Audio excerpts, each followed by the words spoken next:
I fled from Obinomba, Nigeria, to Onitsha, Biafra. My Igbo-speaking family fled from Nigeria to Biafra, and we fled because thousands of Igbos from southeastern Nigeria were being killed in northern Nigeria. That organized killings of Igbos occurred from May 29, 1966 through September 29, 1966. That civil uprising preceded the war between Nigeria and Biafra.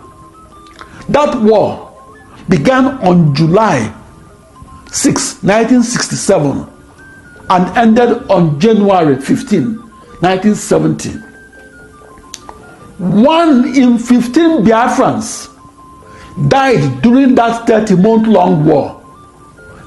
In the list of the worst genocidal crimes of the 20th century that was committed against humanity, the death of 1 in 15 Biafrans was ranked 5th.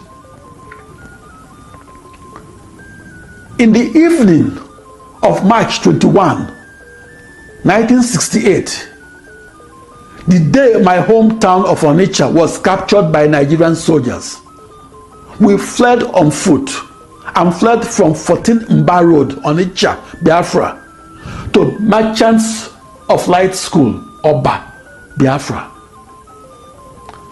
Tens of thousands of refugees that fled from Onitsha were camped at Merchants of Light School, Oba, Biafra.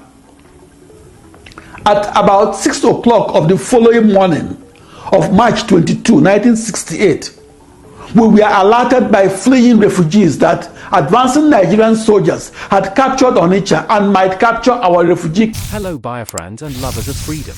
Welcome to Biafra Battle Cry TV. We criticized Igbo elites who only speak on television or social media. He urged them to march to Aso Rock, Nigeria's seat of power, and demand Kanu's release in person. If the government can negotiate with terrorists, why not with Nnamdi Kanu?